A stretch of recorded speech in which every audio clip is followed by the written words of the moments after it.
Hello, જય શ્રી કૃષ્ણ। કેવાયસ કિચનમાં તમારું બધાનું હાર્દિક સ્વાગત છે।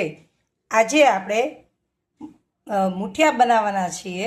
તો આ ખમણેલી દૂધી છે, કોથમરી છે, ફ્લાવર છે, કોબી છે, જો તમે ખાતા હો તો લીલું લસણ, લીલું મરચું, લીંબુ, સાકરનો પાવડર, બાજરાનો લોટ, જારનો લોટ,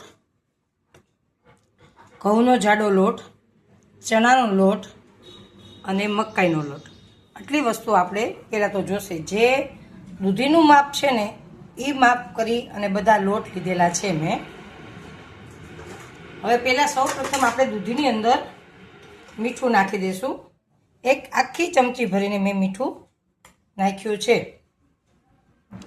એની અંદર આપણે નાખશું ઘઉંનો આખો વાટકો ભરી અને ચણાનો લોટ, ઘઉંનો લોટ, નાનો વાટકો ભરી અને ચણાનો લોટ,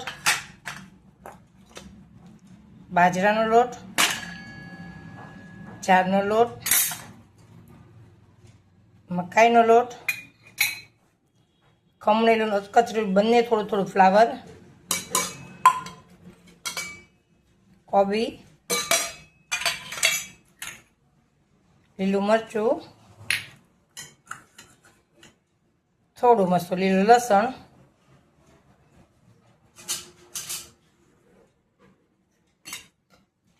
કારણ કે આમાં લીંબુ અને ખાંડ બંને નાખશું ને એટલે વધારે પ્રમાણમાં ખાટાશ અને ગળાશવાળા મુઠિયા હોય છે તો બહુ જ સરસ લાગે છે।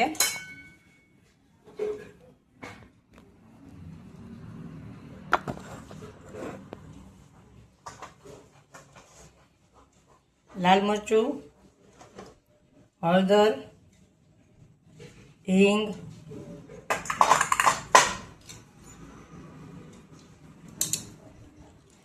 લીંબુ, લીંબુનું ને ખટાશ અને ગળાશ હું વધારે પ્રમાણની રાખું છું તો જ મુઠિયાનો ટેસ્ટ એકદમ સરસ આવે છે। હવે આ રીતે એકદમ સરસ રીતે હલાવી લેવાના છે। બિલકુલ પાણી પણ નાખવાની જરૂર નથી અને તેલ પણ નાખવાની જરૂર નથી, કારણ કે જે દૂધીનું પાણી છૂટે છે ને એમાં જે મુઠિયા બનાવવાનું છે એનો ટેસ્ટ જે થાય છે ને એવો એકેયનો ટેસ્ટ નથી થતો। એટલે એકવાર એકદમ હેલ્ધી મુઠિયા થઈ જાય છે, કારણ કે 5 જાતના લોટ આવે છે પ્લસ એટલું બધું વેજીટેબલ આવે છે, એટલે બહુ સરસ મુઠિયા થાય છે। તો એકવાર આ રીતે આપણા ગુજરાતી મુઠિયા જરૂરથી બધા બનાવજો। જો પાણી દૂધીમાંથી એ સરવા મળ્યું છે અને પછી તમારે એવું લાગે તો થોડું